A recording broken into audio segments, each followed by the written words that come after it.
बोलो जगदम्बे माता की जय होवे, दुर्गा माता की जय जय, शेरावाली मैया तेरी सदा ही जय।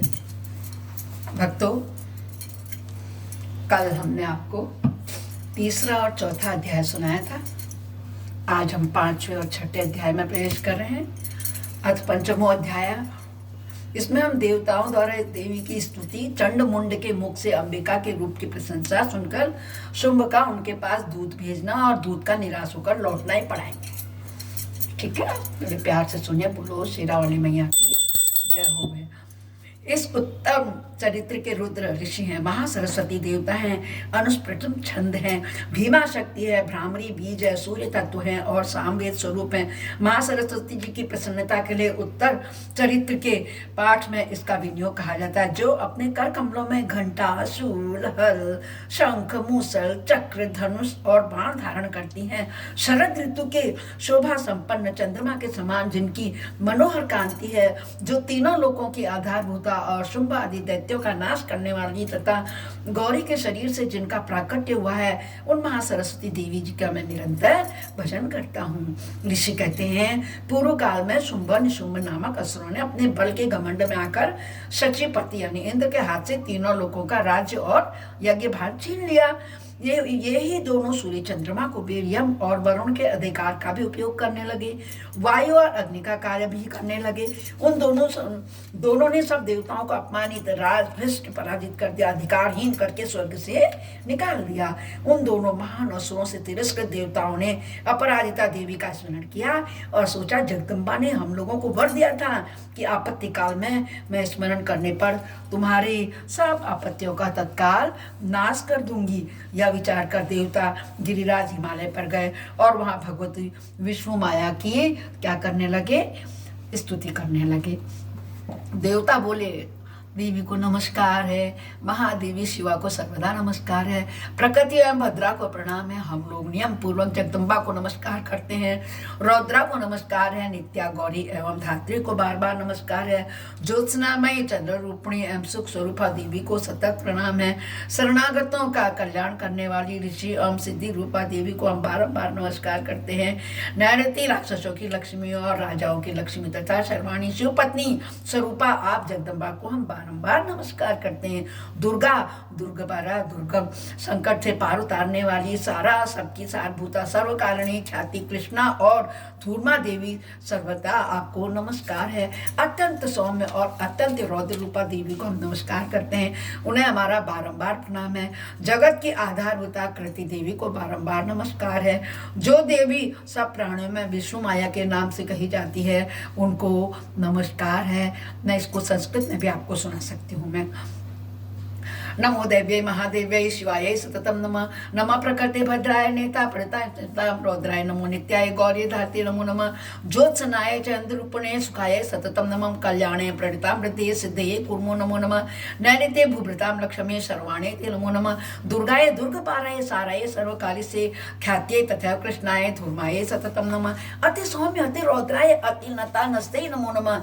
नमो जगत प्रतिष्ठाय देव्ये कृते नमो नमः। या देवी सर्वभूतेति विष्णुमायते शक्तिता नमस्तस्यै नमस्तस्यै नमस्तस्यै नमो नमः। या देवी सर्वभूतेषु चेतने विधीयते नमस्तस्यै नमस्तस्यै नमस्तस्यै नमो नमः। या देवी सर्वभूतेषु बुद्धिरूपेण संस्थिता नमस्तस्यै नमस्तस्यै नमस्तस्यै नमो नमः। या देवी सर्वभूतेषु निद्रारूपेण संस्थिता नमस्तस्यै नमस्तस्यै नमस्तस्यै नमो नमः। या देवी सर्वभूतेषु क्षुधारूपेण समस्ता नमस्तस्यै नमस्तस्यै नमस्तस्यै नमो नमः। या देवी सर्वभूतेषु छायारूपेण संस्थिता नमस्तस्यै नमस्तस्यै नमस्तस्यै नमो नमः। या देवी सर्वभूतेषु शक्तिरूपेण संस्थिता नमस्तस्यै नमस्तस्यै नमस्तस्यै नमो नमः। या देवी सर्वभूतेषु तृष्णारूपेण संस्थिता नमस्तस्यै नमस्तस्यै नमस्तस्यै नमो नमः। या देवी सर्वभूतेषु शांतिरूपेण संस्थिता नमस्तस्यै नमस्तस्यै नमस्तस्यै नमो नमः। या देवी सर्वभूतेषु जातिरूपेण संस्थिता नमस्तस्यै नमस्तस्यै नमस्तस्यै नमो नमः। या देवी सर्वभूतेषु लज्जारूपेण संस्थिता नमस्तस्यै नमस्तस्यै नमस्तस्यै नमो नमः। या देवी सर्वभूतेषु शांतिरूपेण संस्थिता नमस्तस्यै नमस्तस्यै नमस्तस्यै नमो नमः। या देवी सर्वभूतेषु श्रद्धा रूपेण संस्थिता नमस्तस्यै नमस्तस्यै नमस्तस्यै नमो नमः। या देवी सर्वभूतेषु कांति रूपेण संस्थिता नमस्तस्यै नमस्तस्यै नमस्तस्यै नमो नमः।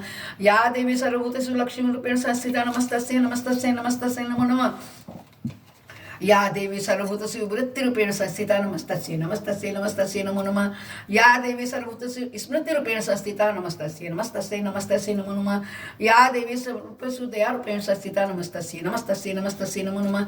या देवी सर्वभूतेषु तुष्टिरूपेण संस्थिता नमस्तस्यै नमस्तस्यै नमस्तस्यै नमो नमः। या देवी सर्वभूतेषु मातृरूपेण संस्थिता नमस्तस्यै नमस्तस्यै नमस्तस्यै नमो नमः।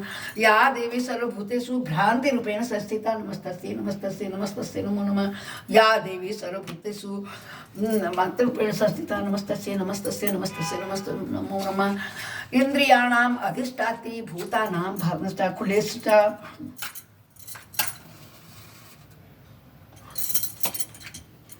इंद्रियाणाम अधिष्ठात्री भूतानाम चाखलेषु च भूतेषु सततं तस्य व्याप्तिर्जये नमो नमः। चित्तरूपेण या कृतस्नं व्याप्य स्थिता जगत् नमस्तस्यै नमस्तस्यै नमस्तस्यै नमो नमः। या देवी सर्वभूतेषु सुरासुरैः स्तुता सुरपूर्वभूषिता संशया तथा सुरेन्द्रेन्द्रियेण सुसेविता करोतु साना शुभेतु ईश्वरो शुभानि भद्राणि भिहन्तु चापदा या साम्प्रदं च उदत्तपिता अस्माभिः च सुरन्नमस्ते या च स्मृता तत्क्षणमेव हन्ति न सर्वापन्तु भक्ति विनम्र मूर्ति भी। कहते हैं कि इस प्रकार से हे माँ, हम सब के दंड दैत्यों से सताए हुए हम सभी देवताओं को, जिन परमेश्वरी को इस समय हम नमस्कार करते हैं तथा वो भक्ति से विनम्र पुरुषों द्वारा स्मरण कर जाने पर तत्काल ये संपूर्ण विपत्तियों का नाश कर देती हैं। वे जगदम्बा हमारा संकट दूर कर रही है। जगदम्बा दुर्गा माँ की स्तुति है, इसको आप लोग सुबह शाम प्रतिदिन पढ़ा करें तो ज्यादा अच्छा रहेगा। ऋषि कहते हैं, हे राजन, इस प्रकार जब देवता स्तुति कर रहे थे उस समय पार्वती देवी गंगा जी के जल में स्नान करने गई हुई थी, वहां आई हुई थी। उन सुंदर भावों वाली भगवती ने देवताओं से पूछा, आप लोग यहाँ किसकी स्तुति करते हैं? तब उन्हीं के शरीर से प्रकट हुई शिवा देवी बोली, शुंभ दैत्य से तिरस्कृत और युद्ध से मैं निशुंभ से पराश्रित हो यहाँ एकत्रित हुए ये समस्त देवता मेरी ही स्तुति कर रहे हैं। पार्वती जी के शरीर को से अंबिका का प्रादुर्भाव हुआ था, इसलिए वे समस्त लोकों में कौशिकी कही जाती थी। कौशिकी के प्रकट होने के बाद पार्वती देवी का शरीर काले रंग का हो गया, अतः वे हिमालय पर रहने वाली कालिका देवी के नाम से विख्यात हुई। तदंतर शुंभ निशुंभ के भृत्य चंड मुंड वहां आए और उन्होंने परम मनोहर रूप धारण करने वाली अंबिका देवी को देखा। फिर वे शुंभ के पास जाकर बोली, महाराज, एक अत्यंत मनोहर स्त्री है जो अपनी दिव्य कांति से हिमालय को प्रकाशित कर रही है। वैसा उत्तम रूप कहीं किसी ने नहीं देखा होगा। असुरेश्वर, पता लगाइए वह देवी है कौन, उसे ले लीजिए। स्त्रियों में तो वह रत्न है, उसका प्रत्येक अंग बहुत ही सुंदर है तथा वह अपने श्री अंगों की प्रभा से संपूर्ण दिशाओं में प्रकाश फैला रही है। हे दैत्यराज, अभी वह हिमालय पर ही मौजूद है, आप उसे देख सकते हैं। प्रभु, तीनों लोकों में मणि, हाथी और घोड़े आदि जितने भी रत्न हैं वे सब के सब उसके पास हैं और सब उसके पास ही शोभा पा रहे हैं। हाथियों में रत्न में ऐरावत, यह पारिजात का वृक्ष और उच्चश्रवा घोड़ा, यह सब आपने इंद्र से ले तो लिया है। हंसों से जुता हुआ यह विमान भी आपके आंगन में शोभा पाता है। यह रत्नभूत अद्भुत विमान जो पहले ब्रह्मा जी के पास था, अब आपके यहाँ लाया गया है। यह महापद्म नामक निधि आप कुबेर से छीन लाए हैं। समुद्र ने भी आपको किंजलकिनी नाम की माला भेंट की है जो कृष्णों से सुशोभित है और जिनके कमल कभी कुमलाते भी नहीं है।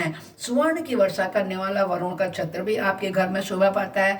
यह श्रेष्ठ रथ जो पहले प्रजापति के अधिकार में था अब आपके पास मौजूद है। दैत्येश्वर, मृत्यु का उत्क्रांतिता नामावली शक्ति भी आपने छीन लिया तथा वरुण का पास और समुद्र में होने वाले सब प्रकार के रत्न आपके भाई निशुंभ के अधिकार में है। अग्नि ने भी स्वतः शुद्ध हुए 2 वस्त्र आपको सेवा में अर्पित किए हुए हैं। दैत्यराज, इस प्रकार सभी रत्न तो आपके पास एकत्र हो गए हैं, फिर जो यह स्त्रियों में रत्न रूपी कल्याणमयी देवी है, इसे आप क्यों नहीं अपने अधिकार में ले लेते हैं? बोलो दुर्गा मैया की जय।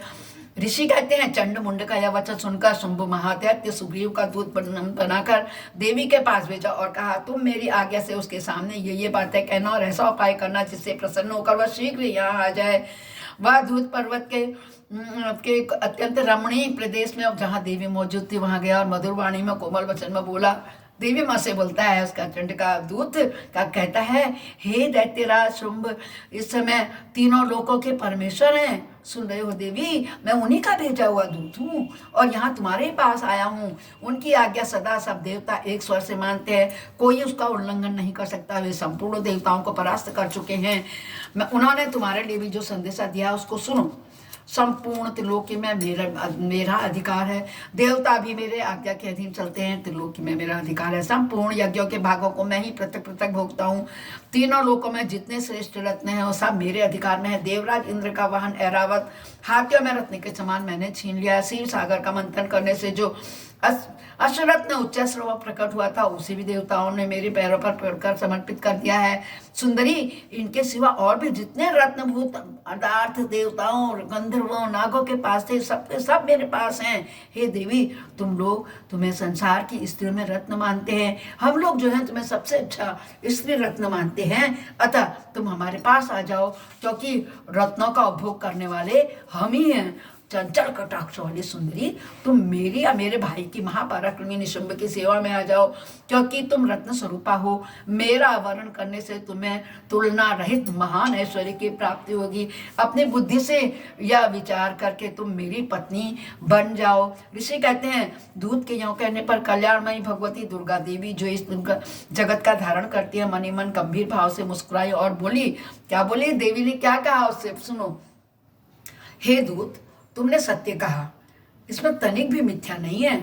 शुंभ तीनों लोका का स्वामी है और निशुंभ भी उसी के समान पराक्रमी है, किंतु इस विषय में मैंने जो प्रतिज्ञा कर ली है ना, उसे मिथ्या कैसे करूं? मैंने अपनी अल्प बुद्धि के कारण पहले से जो प्रतिज्ञा कर रखी है उसको सुनो। जो मुझे संग्राम में जीत लेगा, जो मेरे अभिमान को चूर्ण कर देगा, जो संसार को मेरे समान बलवान होगा, वही मेरा स्वामी होगा। देवी माँ ने ये कह दिया उससे, हैं। इसलिए शुंभ और महादैत्य निशुंभ स्वयं ही यहाँ पधारे और मुझे जीतकर शीघ्र ही मेरा पाणी ग्रहण कर ले। इसमें विलंब की क्या आवश्यकता है? और उनका दूत बोला, हे देवी, तुम घमंड से भरी हुई हो, मेरे सामने ऐसी बात ना करो। 3 लोकों में कौन ऐसा पुरुष है जो शुंभ निशुंभ के सामने खड़ा हो सके? देवी, अन्य दैत्यों के सामने भी सारे देवता युद्ध में नहीं ठहर सके, फिर तुम अकेली भी होकर के स्त्री कहाँ ठहर सकती हो? जिन शुंभ आदि दैत्यों के सामने इंद्र आदि सब देवता भी युद्ध में खड़े नहीं हुए, उनके सामने तुम स्त्री होकर कैसे खड़ी होगी? इसलिए तुम मेरी कहना मानो और शुंभ निशुंभ के पास चलो। ऐसा करने से तुम्हारे गौरव की रक्षा होगी। अन्यथा जब वे केश पकड़ करके तुम्हारा ले जाएंगे, तब तुम्हें अपनी प्रतिष्ठा खोकर जागना पड़ेगा। तो देवी ने कहा, तुम्हारा कहना तो ठीक है, शुंभ बलवान है और निशुंभ भी बड़े पराक्रमी हैं, किंतु क्या करूं, मैंने पहले बिना सोचे विचारे समझे प्रतिज्ञा कर ली थी। अतः अब तुम जाओ, मैंने तुमसे जो कुछ कहा है वह सब दैत्यराज से आदर पूर्वक कहना, फिर वे जो उचित जान पड़ेगा वही करेंगे।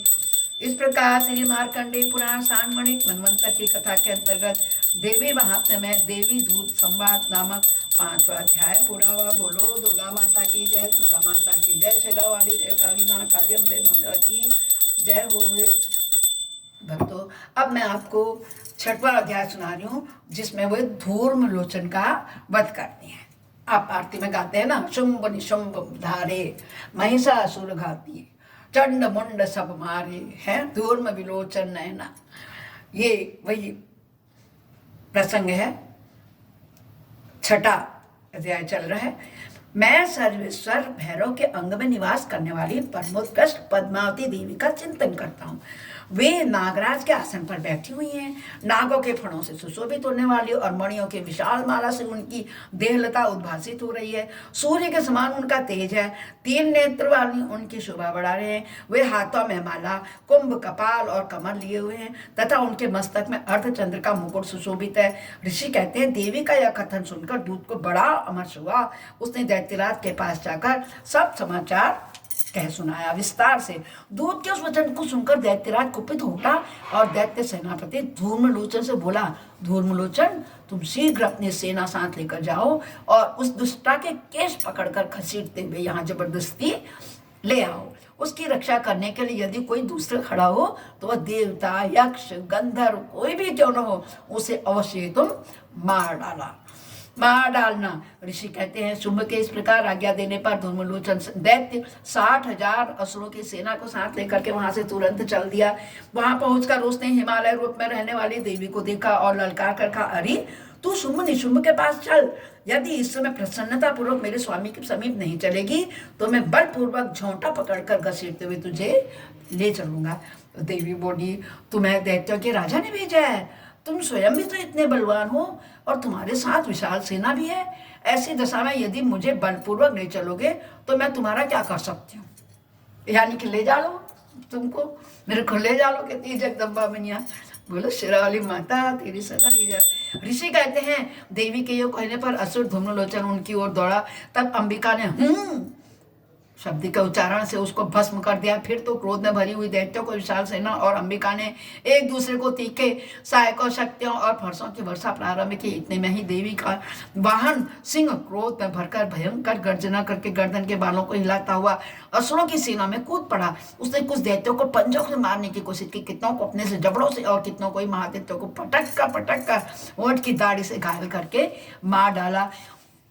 उस सिंह ने अपने नखों से कितनों के पेड़ फाड़ डाले, थप्पड़ मारकर कितनों के सिर धड़ से अलग कर दिए, कितनों की भुजाएं और मस्तक काट डाले। अपने गर्दन वाले बाल हिलाता हुआ उसने दूसरे दैत्यों के पेट फाड़कर उनका रक्त चूस लिया। अत्यंत क्रोध में भरे हुए देवी के वाहन उस महाबली सिंह ने क्षण भर में ही असुरों को सारी सेना का संहार कर डाला। शुंभ ने जब सुना कि देवी ने धूम्रलोचन असुर को मार डाला तथा उसके सिंह ने सारी सेना का सफाया कर दिया है, तब उस दैत्यराज को बड़ा क्रोध हुआ। उसके होंठ कांपने लगे और उसने चंड और मुंड नामक 2 महादैत्यों को आज्ञा दी, हे चंड और हे मुंड, तुम लोग बहुत बड़ी सेना लेकर वहां जाओ, उस देवी के झोंटे पकड़कर अथवा उसे बांध कर शीघ्र यहाँ ले आओ। यदि इस प्रकार उसके लाने में संदेह हो तो युद्ध में सब प्रकार के अस्त्र शस्त्रों तथा समस्त आसुरी सेना का प्रयोग करके उसकी हत्या कर डालना। उस दुष्टा की हत्या होने तथा सिंह के भी मारे जाने पर उस अंबिका को बात कर साथ लेकर शीघ्र लौट आना। इस प्रकार श्री मार्कंडेय पुराण में साणवणिक मनवंतर की कथा के अंतर्गत देवी महात्म्य में धूम्रलोचन वध का नाम 6ठा अध्याय पूरा हुआ। बोलो दुर्गा माता की जय, शक्ति माता की जय, सरस्वती माता की जय हो। जय जय माता। भक्तों कल हम 7वें अध्याय में उतरेंगे जिसमें चंडमुंड का वध होगा।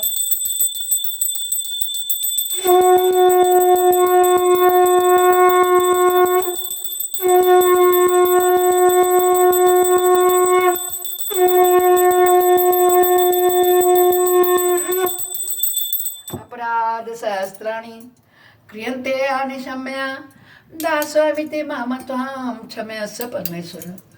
आवाहनं न जानामि विसर्जनं पूजां च न जानामि क्षम्यतां परमेश्वरी। मंत्रहीनं क्रियाहीनं भक्तिहीनं श्रेयसर यद पूजितं मया देवी परिपूर्णं तदस्तु मे। हे दुर्गा माता, हे शक्ति माता, सरस्वती माता, आपकी जय होवे। जय माता दी, सबको जय माता दी।